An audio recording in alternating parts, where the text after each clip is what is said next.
Goma le 8 novembre 2022, c'est une journée marathon pour le deuxième patron de l'UMAC au niveau national qui séjourne à Goma. Première étape, visite et assistance sociale aux déplacés de guerre qui se trouvent délaissés dans le territoire de Nyiragongo, dans la partie nord de la ville de Goma à plus ou moins 5 km. Accueilli par une forte pluie, Damien Terranova n'a pas dérogé à sa mission qui l'a amené en province de Nord Kivu. Accompagné de l'un des conseillers de Moïse Katumbi Tchapoué et des cadres de l'UMAC, procède à la remise d'un lot important des médicaments au directeur chef de zone de santé de Nyiragongo en faveur de déplacés se trouvant dans ces lieux. Le président Moïse Katumbi vient de poser encore un acte pour aider les déplacés de guerre. Ici à Goma, il pleut et il y a une épidémie qui s'est déclarée. Vraiment, nous disons merci au président Moïse Katumbi qui est proche de la population. Et c'est le seul politique qui est proche de la population.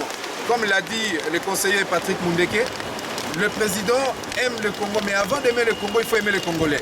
Et les Congolais, ce sont ceux-là qui se déplacent par des épidémies, qui se déplacent avec des épidémies et qu'il faut aider. Vraiment, nous disons encore une fois de plus, merci au président Moïse Katumbi et nous continuerons à l'accompagner jusqu'à ce qu'il obtienne la présidence de la République démocratique du Congo.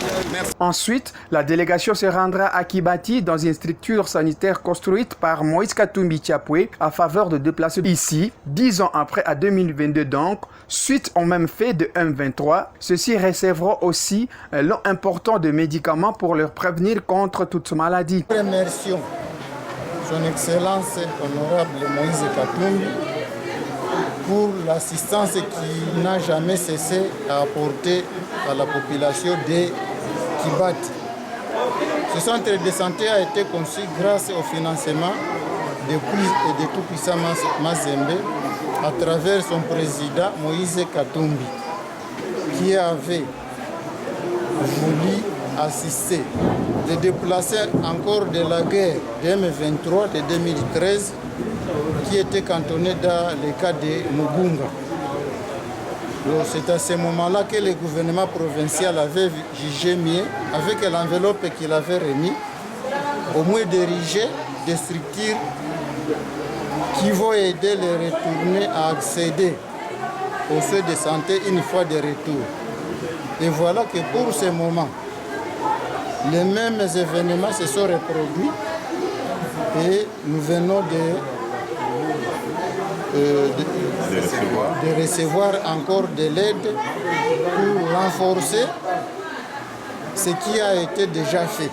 Compassion, larmes aux yeux, amertume, ce haut cadre de l'Assemblée et vice-président de l'UMAC va visiter les camps où vivent les populations qui n'ont ni abri et nourriture, exposées à une intempérie malsaine avec le risque d'une contamination. Damien Terranova interpelle la conscience de Kinshasa. Je suis très écœureux de voir que mes frères, mes compatriotes souffrent à ces points et qu'il y a certains d'autres dans le gouvernement qui se la coulent douce. Tout le week-end, ils sont dans les bars de Kinshasa avec l'argent du contribuable congolais.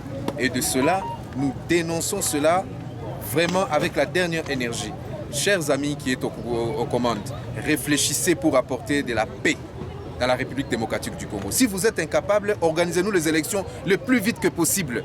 Même sans cette partie, nous voulons voter pour faire partir M. Félix Tshisekedi du pouvoir et installer M. Moïse Katumbi à ce même pouvoir parce que lui, il détient la clé et les solutions aux problèmes des Congolais. Regardez comment les gens souffrent. Regardez ces camps. Il y en a plusieurs sur cette route. Les gens sont en souffrance. Il manque à manger, il manque à boire, il manque de toilettes. Il y a même la choléra qui s'est installée. Pendant ce moment, nous avons des jouisseurs, des gens qui passent leur temps dans le bruit à Kinshasa, qui ne connaissent pas la souffrance qu'émène la population congolaise à l'est de la République démocratique du Congo. Très chers Congolais, nous voulons aller aux élections et le plus vite que possible. Mobilisons-nous pour faire partir M. Félix afin d'installer celui qui est capable d'apporter des solutions au peuple congolais. C'est plus tard dans la soirée que le vice-président de l'UMAC va clôturer sa journée avec le cadre de ses associations. Le vice-président national de l'UMAC a profité de cette occasion pour installer le comité provincial de l'UMAC qui sera chapeauté par Raphaël Mouima ici au Nord Kivu.